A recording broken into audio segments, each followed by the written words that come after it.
Esta é a história de uma discussão que se estende por 2500 anos. Ela é travada entre Platão e Aristóteles e versa sobre os usos da poesia. Existiram discussões sobre poesia no Egito Antigo, na Mesopotâmia, na China?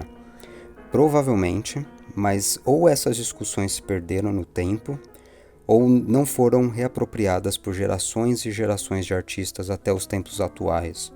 Mas esse foi exatamente o caso da discussão entre Platão e Aristóteles, e é por isso que eu vou me focar no que eles tinham a dizer e argumentar que a partir dela se formou o campo da teoria literária. Como toda discussão inovadora, essa começou como um acidente de percurso. O Platão escreveu uma obra chamada Politeia por volta de 350 antes da Era Comum, e o assunto do livro era política, na verdade. Como organizar um estado ideal e efetivo, um estado onde as coisas funcionassem e o melhor do potencial humano pudesse ser utilizado. A argumentação é longa, mas em dado momento a personagem Sócrates faz uma proposta provocativa. Ele vai dizer que em um estado ideal, toda a poesia deveria ser controlada ou extirpada, dependendo de como ela for. Ele está falando abertamente de censura e de um mundo que nós, experientes em distopias, podemos vislumbrar hoje claramente, que já aconteceu em certos períodos da história. Esse seria o lugar onde você só trabalha e aceita os ditames do poder de boca fechada e não tem um dispositivo de reflexão livre e questionadora do status quo, como a música, a literatura e o cinema são em sociedades democráticas. E a ideia é que os charmes das artes, que agem através de persuasão dos nossos sentidos, acabam oferecendo um perigo à autoridade política de um Estado ideal. Se você quiser ler, esse trecho consta na passagem 377e da Politeia, traduzida também às vezes como República. Então a poesia seria, ao menos potencialmente, um registro proliferador de falsificações da realidade. Ela cria um público que se mostra apto aos fascínios da imaginação, mas alheio aos rigores da razão. Então ela acaba gerando livre pensadores e não cidadãos obedientes e pragmáticos. Tem um detalhe importante aqui. Como tudo que Platão escreveu, esse ataque à poesia foi formulado de forma indireta. Ele nunca vai afirmar algo com uma voz autorial, como quem diz: eu, filósofo Platão, estou defendendo tal e tal posição. Antes, ele vai colocar afirmações nas bocas de personagens e você se vira para interpretá-las. Sendo o bom professor que era, Platão propõe seus ensinamentos de forma dialógica, retratando uma conversa em que duas ou mais pessoas estão pensando juntas a solução para problemas e, de tabela, você que contempla essa conversa acaba tendo que sair da sua posição passiva e pôr sua cabeça para pensar junto dessas pessoas. Então não aceite o que os outros falam antes de pesar por si mesmo cada um de seus argumentos. É mais ou menos essa a ideia. O Aristóteles, tendo iniciado como um pupilo de Platão, vai participar desse jogo. Se a gente viaja no tempo mais 2000 anos para o futuro e chegamos em Northrop Frye ou Stanley Rosen, nós veremos que até hoje estamos participando desse jogo da dialética platônica. O Rosen vai dizer que o próprio texto da Politeia é, no fundo, uma forma de poesia dramática superior, porque ela tem, afinal de contas, um cenário, ela tem personagens e tem diálogo como qualquer outra peça de teatro, embora ela seja filosoficamente mais rigorosa do que qualquer coisa que estava sendo escrita naquela época. Então, na sua leitura, o filósofo Platão estaria propondo algo singular no lugar da poesia feita na sua época, mas que ainda não tinha nome, que ainda ninguém chamava de diálogos platônicos. Não foi assim que Aristóteles encarou toda essa ideia, e aqui entramos de fato no seu texto Poética, escrito em 335 antes da Era Comum, ou seja, só 15 anos depois de Platão. E nesse caso a discussão rodeou a ideia da poesia como imitação de ações, como mimesis ele vai chamar. A gente vai insistir um bocado nesse conceito por ser central em qualquer discussão profunda sobre arte, sobretudo literatura. A arte não precisa imitar a realidade, pelo contrário, ela nos ergue para além da banalidade do dia a dia, organiza os conteúdos que estão desorganizados nas nossas vidas, né? E consegue nos fazer refletir a respeito das coisas em uma zona privilegiada, a zona da imaginação. Só que ao mesmo tempo, cada um de nós, ao ler um livro ou parar para assistir um filme, um seriado, acabamos tendo demandas realistas. A gente julga que o desfecho de tal filme foi muito forçado, entre aspas, ou que as personagens de tal romance são pouco convincentes, e que ninguém conversa com as personagens X e Y. E quando a gente emite esse tipo de juízo, a gente está, de uma forma ou de outra, voltando à discussão sobre a mimesis. O Platão imaginava que os nexos do mundo se encontram numa região superior à vida concreta, e será o filósofo com seu poder de penetração na realidade que conseguiria deduzir as regras internas, os bastidores, digamos, que movem o mundo humano e físico. E por isso a arte não ajuda muito a compreender a vida se ela se contenta em imitar as ações e o palavrório vazio das pessoas. Porque, paradoxalmente, ela acaba tendo pouco contato com o real, em letra maiúscula, né, que seria essa verdadeira faceta dos nexos humanos, por se filiar demais à vida real, em letra minúscula, ou seja, o dia a dia das pessoas e suas preocupações mesquinhas. Eu vou reproduzir um comentário do Paulo Pinheiro, que escreve a introdução à tradução da Poética para o português, lançada pela editora 34, na página 14. É um modo de entender como as artes, para Platão, são potencialmente contrárias à ética. Ele vai dizer o seguinte: o que nela, ou seja, na mimesis, se apresenta pode determinar um distanciamento face ao conhecimento verdadeiro e face à própria ética, pois nem sempre a atuação mimética está envolvida com o conhecimento do bem e do belo, da verdade. Ele continua mais para frente.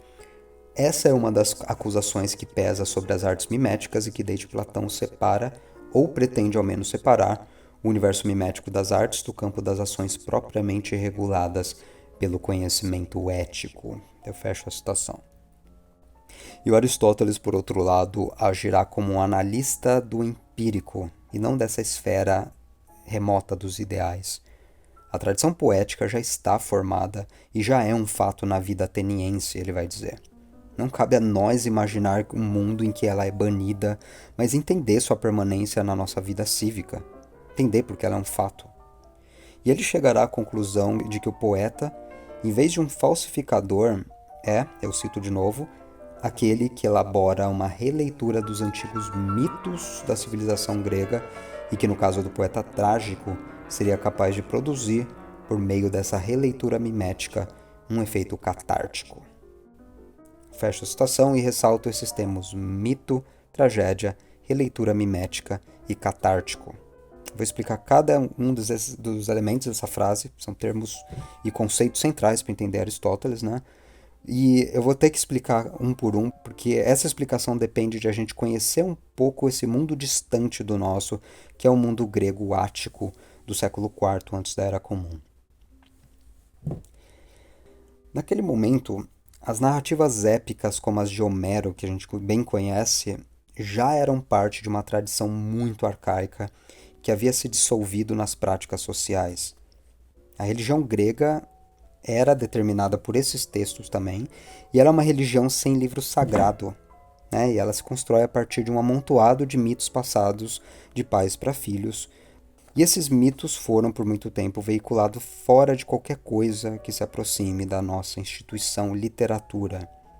Então pense menos na Ilíada ou na Odisseia de Homero como um livro que você compra na loja e lê no silêncio do seu quarto, e mais como algo memorizado por performers profissionais, homens de tradição mesmo, que na época eram chamados de aedos. Os mitos não eram textos com autoria explicitada muitas vezes, ou com uma intenção de inovar.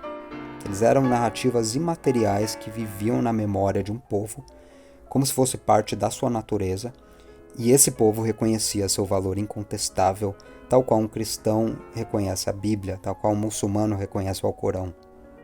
E essa é uma constante na literatura da antiguidade e continua sendo na literatura ou na produção ficcional de vários povos contemporâneos a nós.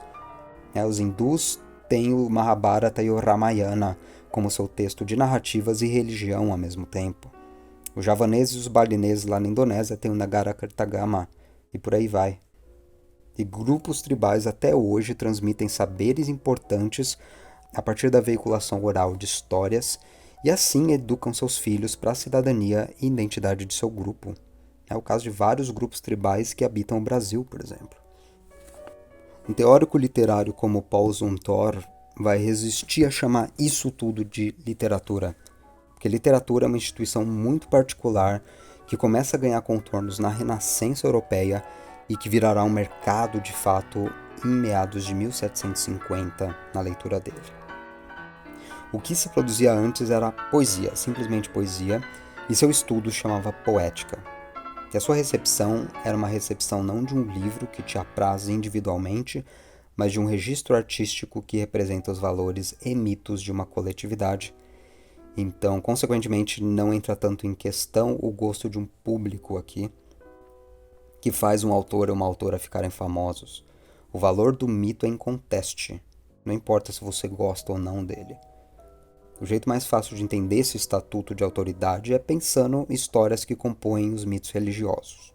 Uma criança crescendo sobre os ensinamentos da religião católica, por exemplo, não escolhe gostar do mito de Jonas e da baleia ou do cenário do Jardim do Éden. Ela não pode trocar essas histórias por Harry Potter sem romper com a tradição de seus pais. O mundo grego arcaico, pois bem, era um mundo em que você sequer tinha opção de pedir um livro do Harry Potter pela internet. Não existia literatura, existia a autoridade do mitos e suas personagens e episódios eram onipresentes na cultura. E vai lá. Entre as epopeias de Homero e Aristóteles escrevendo em Atenas do século IV antes da Era Comum, há uma diferença muito grande. E nessa época ele está comentando tragediógrafos que encenavam pedacinhos desses mitos que todo mundo conhecia. Eles encenavam isso no teatro gigantesco de Atenas e adicionavam um efeito a essas histórias retratadas. Então, o poeta que Aristóteles está defendendo é capaz de se ancorar à antiga tradição mitológica, fazer um recorte de um episódio conhecido por todos, transformar esse episódio em uma peça convincente e ainda por cima gerar um efeito catártico, ele vai dizer. Ou seja, fazer o público sair do teatro alterado emotivamente, mas talvez também intelectualmente. Muita gente discute o que é esse efeito de catarse para Aristóteles. Ninguém chegou a uma conclusão definitiva mesmo. Até hoje isso está sendo discutido. Mas nessa manobra, contrário dos caminhos de Platão, vem a primeira sacada e inauguração da teoria literária como uma ciência singular. Porque o que Aristóteles chama de poética é reconhecidamente um segundo nível de tecnologia expressiva para além do mito. Ele sabe que a transformação do arcabouço mitológico em tragédias representa o surgimento de alguma coisa muito nova. Algo criado para causar um efeito e um nível de reflexão filosófica e anímica mesmo sobre as narrativas constitutivas da cultura que exigiam dos atenienses históricos um modo de recepção produtiva. Eles não mais leriam os mitos sobre os deuses como dogmas religiosos, como alguns cristãos hoje leem histórias da Bíblia, mas filosoficamente. Isso é algo que estava acontecendo na época de Aristóteles. A gente tem um tragediógrafo como Eurípides, por exemplo, que tira sarro dos deuses. Ele não tem uma reverência religiosa ao que ele está retratando. Ele vai pensar antes as histórias retratadas como histórias que ilustram o destino dos homens, a condição humana, se você quiser, e podem nos ensinar algo sobre ética, sobre a ordem da polis, sobre como funciona a mente humana. Sobre os sacrifícios que devem ser feitos para que essa ordem da polis se mantenha também. Então, o espaço do teatro é um espaço da imaginação, não só um espaço físico, e antes de essa imaginação incubar ideias falsificadas sobre a realidade da vida, ela é um laboratório de ideias. Ela é uma tecnologia da inteligência que foi virar o que a gente chama de literatura. E para resumir o que foi falado até então, poética é aquilo que transcende o mito e a religião. É uma estilização da cultura compartilhada pelos gregos áticos dentro do espaço do teatro que visa a criação de um efeito. A poética de Aristóteles vai tentar entender esse efeito, na verdade, esses efeitos, e mostrar por que a tragédia é uma das criações mais magníficas da história humana. No trecho 1448b da Poética, está na página 57 da minha edição, ele começa a tratar das origens difusas da arte poética e diz o seguinte: duas causas, ambas naturais, parecem ter dado origem à arte poética como um todo. De fato, a ação de mimetizar se constitui nos homens desde a infância, e eles se distinguem das outras criaturas porque são os mais miméticos e porque recorrem à mímese para efetuar suas primeiras formas de aprendizagem, e todos se comprazem com as mímeses realizadas. A prova disso é o que ocorre na prática. Com efeito, quando observamos situações dolorosas, em suas imagens mais depuradas, sentimos prazer ao contemplá-las. E um trecho central aqui, conhecer apraz aos homens. Eu fecho a citação. Essa é uma posição antropológica que defende posicionamentos anteriores de Aristóteles. Ele vai dizer que o ser humano é um ser que busca um conhecimento sobre o mundo, e é isso que o põe acima de demais animais. Se a gente pensa em Platão e toda aquela ideia do mito da caverna, buscar o conhecimento para ele é uma trilha perigosa e que vai te isolar dos demais seres humanos. A maioria das pessoas não querem pensar e se sentem ofendidas por quem quer pensar. A impressão que fica em Platão é que a posição original do ser humano, portanto, é de se contentar em sua ignorância, aceitar o governo de poucos e viver sua vida de modo semi-animalesco. Essa divisão entre os dois pensadores, entre o otimismo antropológico de um e o pessimismo mesclado ao elitismo de outro, doa a tônica a um bocado de desenvolvimentos posteriores da filosofia também. É importante a gente ter em mente que a todo momento em que defende suas posições, Aristóteles está defendendo um projeto filosófico maior. Eu fecho a citação que comecei lá atrás. Seres humanos sentem prazer ao observar as imagens e, uma vez reunidos, aprendem a contemplar e elaborar raciocínios. Não se construirá em função da mímese, mas do resultado a atividade mimética nos é natural. E quando vai tratar da separação dos gêneros poéticos, o Aristóteles será mais pé no chão do que vários modernos e dirá o seguinte: não há nada de natural no fato de que existe poesia em versos, tipo poemas líricos ou letras de música, e então ficção em prosa, como a gente vê em romances modernos e contos, e por fim peças de teatros e roteiros de filme nesse formato quadradinho da dramaturgia. Toda essa divisão que acabou se formando na história da cultura humana é fruto de convenções e de experimentações de gerações e gerações de artistas junto aos seus públicos. Alguns formatos convencem, outros não convencem, e existe toda uma história a ser retraçada desses desenvolvimentos. E notem os seguintes trechos de 1448a. Quando a tragédia e a comédia surgiram, diz Aristóteles, eu fecho a citação. Depois ele continua: se a tragédia já atingiu ou não em nossos dias uma forma suficientemente desenvolvida em suas diferentes espécies, 3 pontos. Por fim, qualquer que seja seu estado atual, a própria tragédia e a comédia surgiram de um primeiro motivo improvisado. A tragédia se desenvolveu pouco a pouco, à medida que progredia cada uma das partes que nela se manifestavam. Eu fecho a citação. Esses 3 trechos mostram que Aristóteles está se valendo de propósito de um vocabulário organicista. Ele tem a noção de que em cada geração a arte está mudando e respondendo a exigências e gostos do seu tempo. Ele mesmo cresceu na época da grande tragédia grega, de Sófocles, que ele amava, até Eurípides, que ele detestava, e queria escrever uma obra que realiza uma análise indutiva da arte, na posição de uma análise dedutiva. E eu enfatizo isso porque essa é a dupla de conceito central para entendermos teoria literária no século XX. Aristóteles expressará seu gosto por Sófocles e peças como Édipo, Rei e Antígona serão vistas como as maiores realizações do espírito grego, na sua opinião. Mas ele jamais falará sobre o que a arte poderia ser. O que seria uma peça ou épica perfeita? como teóricos menores como T.S. Eliot vão falar na modernidade. Tanto faz o que a gente acha. A arte produzida numa época é um fato social e cultural. O crítico literário de jornal pode julgá-la, só que você, como teórico literário, você induz. Seus juízos são consequências tiradas dos fatos que examina da realidade. E aí entra Aristóteles, todo o seu projeto de defender a mímesis como diferencial dessa nova tragédia grega.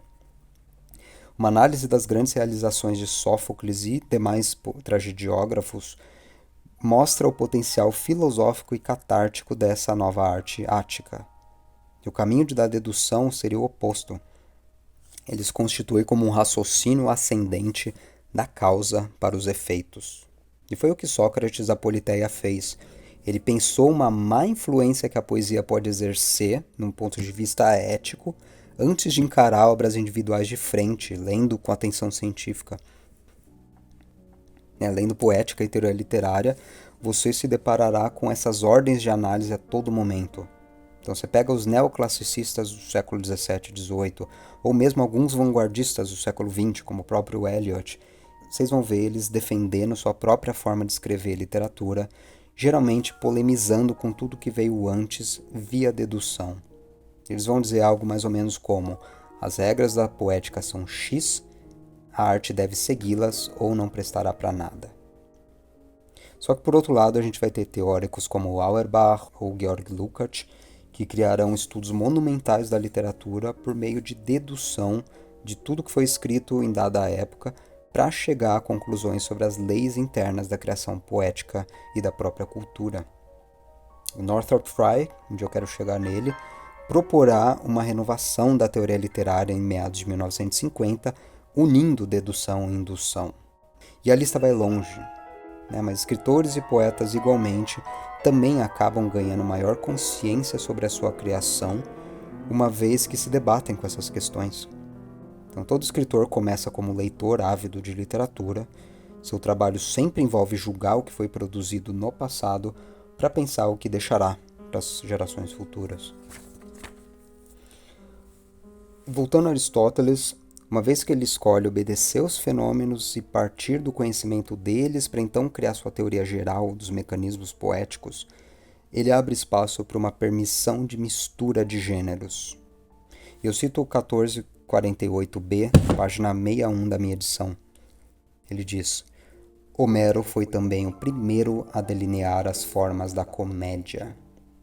E ele diz isso a partir de uma consideração de que Homero retratou personagens baixas também ao lado desses grandes heróis, tipo Aquiles e tipo Odisseu.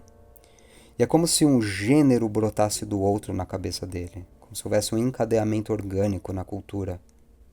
Essa noção de procedência de gêneros complica uma apropriação renascentista e neoclássica das ideias de Aristóteles. Dos séculos XVI ao XVIII, a poética foi tomada como um manual de boa poesia, como se fosse um documento normativo. E de lá derivaram-se ideias de que, por exemplo, uma tragédia deve ser dividida em 5 atos. Aristóteles nunca falou sobre isso. Mas que ela deve representar também um período que não passa de 24 horas, e representar somente figuras elevadas, que naquele contexto seria a nobreza, a aristocracia. E então deixar para as comédias e para a sátira figuras cheias de vícios e sem status social. E por aí vai. A poética acaba virando uma cartilha na mão de uns caras como Boileau ou Gottsched, que vão defender que essa era a posição de Aristóteles, desconsiderando que seu método era indutivo. Ele só estava descrevendo que Sófocles optara por personagens elevadas e que assim conseguira atingir melhor seus objetivos de geração de catarse que demais tragediógrafos. E tem um trecho central sobre esse assunto, que é o 1452b até 1453a, que diz o seguinte: Fica a princípio evidente que não se devem apresentar homens excelentes que passam da prosperidade à adversidade, pois isso não desperta pavor nem compaixão, mas repugnância. Nem homens maus que passam da desventura à prosperidade. Isso é o que há de menos trágico, pois nada possuem do que convém ao trágico. Com efeito, não suscita nem benevolência, nem compaixão, nem pavor. nem mesmo quando um homem decididamente cruel passa da prosperidade à adversidade, pois tal maneira de tramar os fatos pode ter a ver com a expectativa humana, mas não suscita nem compaixão, nem pavor. Ele continua a sua citação. Ele está falando de efeito, minha gente. Ele não destoa de um cineasta experimentado dizendo que você não pode exagerar em tal e tal efeito, caso contrário você fará um filme ruim ou pouco convincente. Essa é só uma introdução à poética aristotélica, e minha dica final é que, ao lê-la, você considere quando Aristóteles filósofo está falando e quando Aristóteles entusiasta do teatro está falando. Trechos sobre a efetividade do uso de personagens altas, esses detalhes estruturais, parecem derivar de observações que ele fez a partir da cena teatral de Atenas e mesmo de discussões culturais que ocupavam conversas de homens da sua estirpe. Todo teórico literário terá opiniões fortes sobre o que acha ser boa arte e arte ruim. Ele vive de arte, ele está a todo momento lidando com isso. É lógico que ele vai desenvolver seu gosto e querer passar para frente. Então, Georg Lukács, no século XX, vai valorizar escritores conscientes da sua historicidade, vai ignorar os que não pensam história. Auerbach vai levar a sério os realistas. Eliot, os mais experimentais no sentido formal. O Fry vai pensar nos arquetípicos como os melhores escritores. Mas o que faz uma boa análise em teoria literária é a consciência do que é o seu gosto pessoal e o que é seu juízo razoável sobre os fenômenos culturais. É por isso que uma leitura impressionista, como a gente chama na área, que se baseia só em impressões imediatas, acaba sendo uma leitura amadoresca. Se você cursar letras alguma vez na vida, jamais fale para um teórico literário que gostou ou não gostou de tal livro. Porque falar sobre a sua impressão, o seu gosto, é falar de si próprio, não é falar da obra literária. Seu trabalho num âmbito de teoria literária não é tratar a literatura como um objeto de consumo, mas como um fenômeno cultural formador da inteligência humana a nível local e global. Então a Ilíada de Homero vai ser lida até o crepúsculo da história coletiva humana, só que eu e você vamos morrer e ser esquecidos em menos de um século por qualquer coisa que caminhe sobre esta terra. A teoria literária é uma atitude de devoção também ao humano universal. É uma dedicação oposta à lógica do consumo que reverte tudo a um objeto de bajulação de nossos egos. A gente estava falando sobre a divisão das partes da poesia como consequência da investigação da poética. O sentido de pensar em partes que formam um todo, e o Aristóteles faz isso bastante ao falar da épica e da tragédia, leva a uma visão tipicamente aristotélica de que as artes são uma tecne, ou seja, elas são uma aplicação prática de um conhecimento como as demais ciências. Então, para pensar como Aristóteles, a gente tem que ignorar esse papo de artistas sendo inspirados pelos astros, ou se condicionando a receber uma inspiração que custa vir, mas quando vem deve ser aproveitada e gera grandes obras do espírito. Isso é baboseira que os românticos inventaram para vender mais livro, para criar uma persona do artista como uma espécie de profeta de um mundo secularizado e que acabou vazando para o modernismo, para o pós-modernismo. Tem gente que ainda passa essa imagem do artista inspirado. Mas pensem que Mary Shelley levou um ano inteiro da sua vida para escrever Frankenstein, e Flaubert levou 5 anos para escrever Madame Bovary, e Goethe finalizou seu projeto que vai do Fausto 0 até o Fausto 2 num período de 60 anos. Ele quis desistir de tudo várias vezes. A escrita artística é uma tentativa e erro, e mais erro do que tentativa. É um exercício de paciência e devoção que transcende qualquer empreendimento que você vai fazer na sua vida profissional. Ela se provou como uma tradição única na história humana também por isso. Ela é um grande diálogo da humanidade.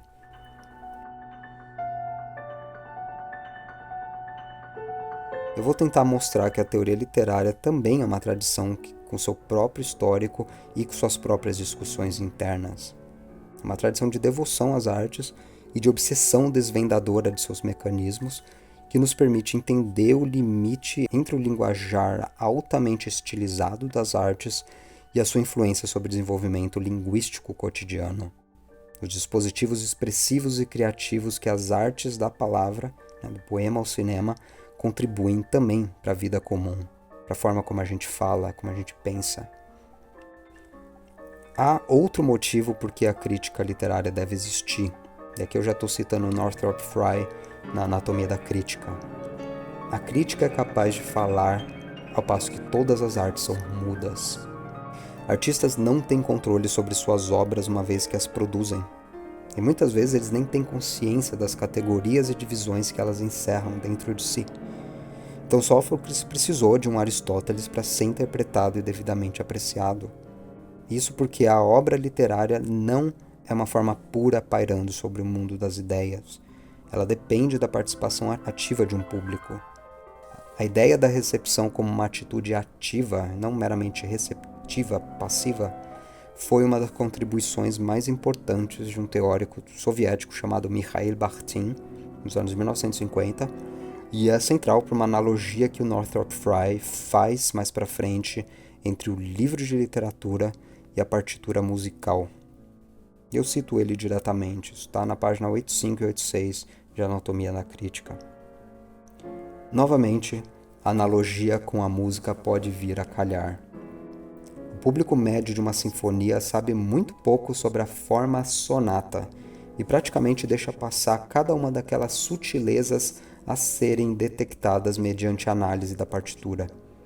No entanto, essas sutilezas estão ali, efetivamente, e uma vez que o público é capaz de escutar tudo o que está sendo tocado, ele o captura como parte de uma experiência linear.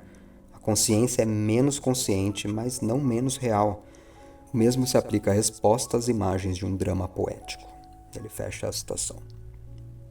O livro como uma partitura. Por si só, o livro é um conjunto de grafemas sobre o papel, ele não é nada além do que isso. Da mesma forma que a música que não é performada é só um amontoado de partituras, esperando para alguém tocá-la. Então a comunicação dessas obras de arte acaba se efetivando quando há alguém para lê-las, mal, bem, enviesadamente ou profissionalmente que seja, e transformá-la em algo. Eu cito Bakhtin. O ouvinte que recebe e compreende a significação de um discurso adota simultaneamente, para com esse discurso, uma atitude responsiva ativa. Ele concorda ou discorda, completa, adapta, apronta-se para executar, etc. E esta atitude do ouvinte está em elaboração constante durante todo o processo de audição e de compreensão desde o início do discurso, às vezes já nas primeiras palavras emitidas pelo locutor. Isso está no artigo chamado Os Problemas do Gênero do Discurso, dentro de Estética da Criação Verbal. E essa é uma visão integrativa da qual parte da teoria literária, desde meados de 1930 mais ou menos, com algumas exceções de intérpretes que até hoje ignoram o público e ainda sobrevivem à academia brasileira, começaram a aplicar. Cada elemento constitutivo da fruição literária importa à teoria literária. A leitura, a produção, a influência ou arquitextualidade, e na passagem da Antiguidade para a Idade Média e depois a Idade Moderna, nenhuma questão foi mais importante do que a dos gêneros literários. A autoridade exagerada que Aristóteles teve na Idade Média competiu por um desserviço dos seus estudiosos. E Frye comenta isso no livro de 1957. Constatamos, isso ele falando do século XX, que a teoria crítica do gênero está presa precisamente onde Aristóteles a deixou.